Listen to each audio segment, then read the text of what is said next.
সবাইকে ছেড়ে না ফেরার দেশে চলে গেলেন ওসমান হাদি। আমার প্রশ্ন হলো, হাদি তো গণতন্ত্র মঞ্চের প্রার্থী, তার সঙ্গে যেমন বিএনপি প্রার্থীর কন্টেস্ট হবে নির্বাচনে, তার সঙ্গে তো জামাত প্রার্থীরও কন্টেস্ট হবে নির্বাচনে। সো আপনি যদি শুরুতেই বিএনপির দিকে নজরটা ঘুরিয়ে দিতে পারেন, তাহলে কি করবেন? আপনি খুনিকে একটা খুব চমৎকার রিজনেবল টাইম দিতে পারবেন, যেই সময় খুনি পালায় যেতে পারবে। এবং ঠিক তাই হয়েছে এই ঘটনায়। মির্জা আব্বাসকে ঘিরে হট্টগোলের মাঝখানে খুনি কিন্তু দেশে নাই, এবং এটা আবার সরকারও জানে না, এটা জানে হলো আরেকজন সাংবাদিক। হাদির উপরে যে হামলা হয়েছে সেটার তীব্র নিন্দা জানায়, অত্যন্ত ন্যাক্কারজনক ঘটনা। সরকার যদি চায় এই ধরনের নৃশংস খুনি মাস্তান দুর্বৃত্তকে একদিন 24 ঘন্টার মধ্যেই ধরতে পারে। ত্রয়োদশ জাতীয় সংসদ নির্বাচনের তফসিল ঘোষণার পরদিন গত শুক্রবার দুপুরে রাজধানীর পুরানা পল্টনের বক্স কালভার্ট সড়কে গুলিবিদ্ধ হন ইনকিলাব মঞ্চের আহ্বায়ক ও ঢাকা ৮ সংসদীয় আসনের সম্ভাব্য প্রার্থী ওসমান হাদি। মোটরসাইকেলে থাকা আততায়ী তাকে গুলি করে মোটরসাইকেলে করেই পালিয়ে যায়। মাথায় গুলিবিদ্ধ ওসমান হাদি রাজধানীর এভারকেয়ার হাসপাতালে চিকিৎসাধীন। তার অবস্থা এখনও শঙ্কামুক্ত নয়। আজ দুপুরে তাকে এয়ার অ্যাম্বুলেন্সে করে সিঙ্গাপুরে নেওয়ার উদ্যোগ নেওয়া হয়েছে বলে প্রধান উপদেষ্টার প্রেস উইং জানিয়েছে। সবাইকে ছেড়ে না ফেরার দেশে চলে গেলেন ওসমান হাদি। হাদি ভাই মরে গেছে। হাদি যে দুনিয়া থেকে চলে গিয়েছে সেটা ডক্টররা আগেই বলে দিয়েছিল। বেঁচে নাই, তারপর আপনারা করেন। হাদি ভাই আসলে আছে এটা বলাই কঠিন। তারা কেউ বলে নাই যে উনি বাঁচে, বলে হুজুর এটা আশা করা যায় না। কারণ বুলেটটি হাদির মাথার এক পাশ দিয়ে গিয়ে অন্য পাশ দিয়ে বের হয়ে গিয়েছে। দর্শক, বাংলাদেশে আসন্ন জাতীয় সংসদ নির্বাচনকে সামনে রেখে নির্বাচনের প্রচার করতে গিয়েই গুলিবিদ্ধ হয়েছেন 24শে জুলাই গণঅভ্যুত্থানের নায়ক শরীফ ওসমান হাদি। তার এই ঘটনাকে কেন্দ্র করে সামাজিক যোগাযোগের মাধ্যমে তুমুল আলোচনা এবং সমালোচনার ঝড় উঠেছে। তার এই ঘটনাকে কেন্দ্র করে বাংলাদেশের সর্বস্তরের রাজনৈতিক নেতাকর্মীরা এবং সর্বস্তরের জনগণ রাজপথে ঝাঁপিয়ে পড়েছেন এবং তাদের সকলের দাবি যে এই শরীফ ওসমান হাদির ঘটনায় যারা জড়িত তাদেরকে অতি দ্রুত গ্রেফতার করে আইনের আওতায় নিয়ে সর্বোচ্চ শাস্তি দিতে হবে। দর্শক, ইতিমধ্যে আরো একটা গুঞ্জন উঠেছে যে এই শরীফ ওসমান হাদির ঘটনায় বিএনপির মির্জা আব্বাস সরাসরি জড়িত। তার এই বিষয়কে কেন্দ্র করে ব্যারিস্টার রুমিন ফারহানা বলেন যে মির্জা আব্বাস নয়, বরং জামাত শিবির সরাসরি এই ঘটনায় জড়িত। দর্শক, এ ব্যাপারে চাঞ্চল্যকর কিছু তথ্য দিয়েছেন ব্যারিস্টার রুমিন ফারহানা, যা শুনলে আপনি অবাক হয়ে যাবেন। দর্শক, এ বিষয়ের কিছু অংশ ভিডিওর শুরুতে শিরোনামে আপনারা দেখেছেন, বিস্তারিত পুরো ভিডিও জুড়ে। তার আগে আমার একটা অনুরোধ, যারা আমার চ্যানেলে নতুন আসছেন চ্যানেলটি সাবস্ক্রাইব করে অল ক্লিক করে বেল আইকনটি বাজিয়ে দিন। দর্শক, ভিডিওটা অত্যন্ত গুরুত্বপূর্ণ, তাই ধৈর্য ধরে একটি লাইক এবং পুরো ভিডিওটা শেষ পর্যন্ত দেখতে থাকুন। আমি যেটা বলতে চাই যে এই ঘটনাটা ঘটবার পর একদম স্পটে দাঁড়িয়ে জামাত ইন্ডিকেট করলো এটা বিএনপির ঢাকা ৮-এর যিনি প্রার্থী মির্জা আব্বাস সাহেবের ঘটনা তিনি করেছেন। এবং আপনি খেয়াল করে দেখুন, প্রায় ১.৫ দিন ২ দিন ধরে কিন্তু মির্জা আব্বাসকে ঘিরেই আমরা আলোচনাটা শুনলাম। আমার প্রশ্ন হচ্ছে, ৮-এ তো হাদির বাইরে জামাতের প্রার্থী আছে না? আমরা তো শুনতে পাচ্ছি সাদিক কায়েমকে প্রার্থী করা হবে ৮ থেকে। তো তাহলে তারা কেন ধরে নিল, কেন তারা বলল যে এটা মির্জা আব্বাস সাহেব ঘটিয়েছেন? মানে একটা ঢিলে কতটা পাখি মারা যায়, এটা শিখতে আসলে জামাতের কাছে আমাদের ট্রেনিং নিতে হবে। জামাতের চেয়ে ভালো এটা কেউ জানে না। আপনি চিন্তা করে দেখেন, আওয়ামী লীগের সময় তারা একদম আওয়ামী লীগ হয়ে মিশে ছিল, আপনি তাদেরকে আলাদা করতে পারেন নাই। তারা একইভাবে বিএনপির মধ্যেও একটা বেশ বড় অংশ রাইট ফোর্স বা জামাত ঘরানার। এবং এই যে ৫ই আগস্টের পর নতুন নতুন মুখ, নতুন নতুন বুলি আমরা শুনতে পাচ্ছি না, শুনছি তো। এই মানুষগুলো এতদিন মিশে ছিল বিভিন্ন দলে, এখন তারা বেরোচ্ছে। আমার প্রশ্ন হলো, হাদি তো গণতন্ত্র মঞ্চের প্রার্থী, তার সঙ্গে যেমন বিএনপি প্রার্থীর কন্টেস্ট হবে নির্বাচনে, তার সঙ্গে তো জামাত প্রার্থীরও কন্টেস্ট হবে নির্বাচনে।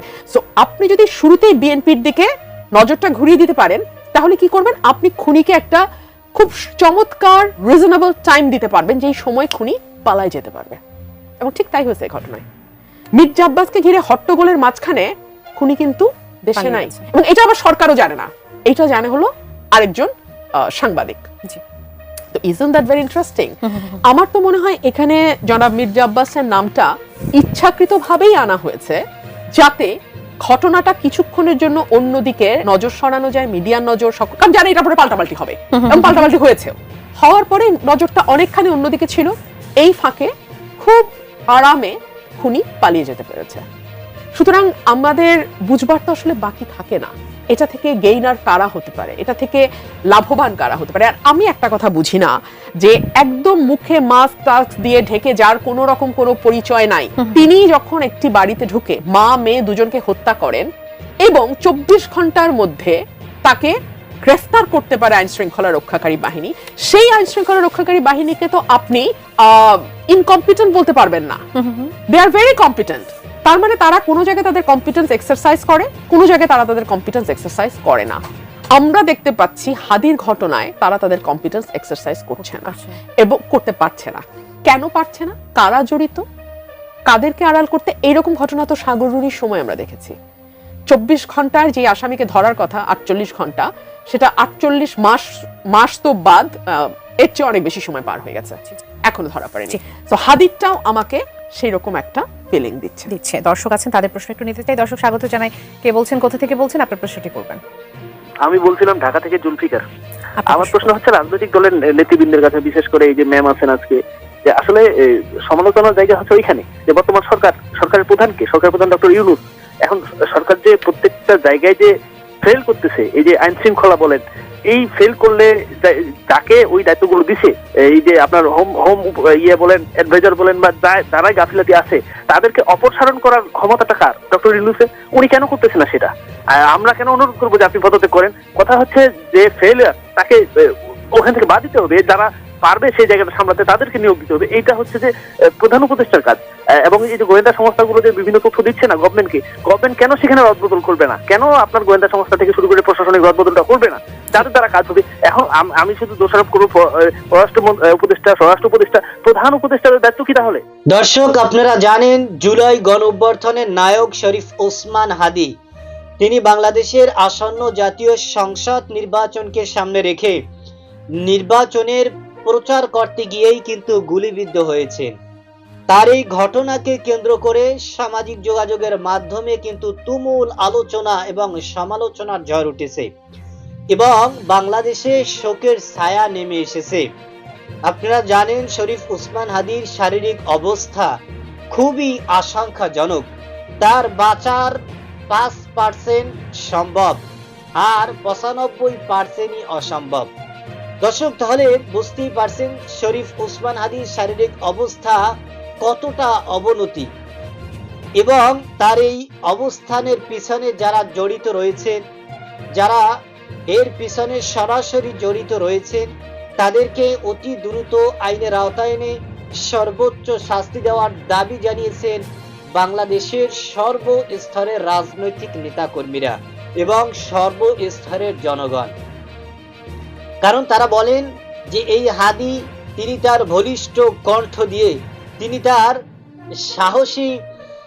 সাহসিকতার প্রমাণ দিয়ে, তিনি জুলাই গণ অভ্যুত্থানে যেভাবে বলিষ্ঠ কণ্ঠে বিদ্রোহী কথা বলেছেন, যে কারণে তার এই কথার কারণে, তার এই সাহসিকতার কারণে, তার এই সাহসিকতার কারণে কিন্তু এদেশের হাজারো ছাত্র জনতা তারা রাজপথে ঝাঁপিয়ে পড়েছিলেন এবং তারা তাদের বুকের তাজা রক্ত জমিনে ঢেলে দিয়েছেন, তারা সংগ্রাম করেছেন, লড়াই করেছেন। এই জুলাই গণ অভ্যুত্থানের নায়ক শরীফ ওসমান হাদির বিপ্লবীর কারণে, সাহসিকতার কারণেই কিন্তু এদেশ স্বাধীন হয়েছে এবং এদেশের মানুষ তাদের নিরাপত্তা ফিরে পেয়েছে, তাদের স্বাধীনতা ফিরে পেয়েছেন, তাদের ভোটার অধিকার ফিরে পেয়েছে। যে কারণে একদল মানুষ শরীফ ওসমান হাদিকে টার্গেট করেছে এবং টার্গেট করে তাকে দুনিয়া থেকে চিরতরে শেষ করে দেওয়ার জন্যই কিন্তু তার উপরে হামলা করা হয়েছে। আপনারা জানেন শরীফ ওসমানের এমন জায়গায় গুলি লেগেছে যে তার মাথার খুলি বর্তমানে খুলে ফ্রিজে রাখা হয়েছে এবং বাংলাদেশের সর্বস্তরের মানুষ তার জন্য দোয়া করেছে, তিনি যেন সুস্থ হয়ে আবারও রাজনীতির মাঠে, আমাদের মাঠে এবং আমাদের মাঝে সুস্থ অবস্থায় ফিরে আসতে পারেন। দর্শক, এই 24শে জুলাই গণ অভ্যুত্থানের নায়ক শরীফ ওসমান হাদিকে সিঙ্গাপুর নেওয়া হয়েছে সেখানে তিনি এখনো চিকিৎসাধীন অবস্থায় রয়েছে এবং ডাক্তাররা এখনো তার ভালো মন্দ বিবেচনা করতে পারতেছে না। তার শারীরিক অবস্থা এতটাই আশঙ্কাজনক। এই শরীফ ওসমান হাদি মতো আরো যত হাদি বাংলাদেশে রয়েছে তাদেরকেও এক এক করে শেষ করার প্ল্যান করেছে এই ষড়যন্ত্রে লিপ্তরা। এবং ইতিমধ্যে বাংলাদেশের প্রশাসন, বাংলাদেশের সরকারি সকল কর্মকর্তারা তারা কড়া হুঁশিয়ারি দিয়েছেন এবং তারা এ ব্যাপারে পরিপূর্ণ অ্যালার্ট হয়েছেন।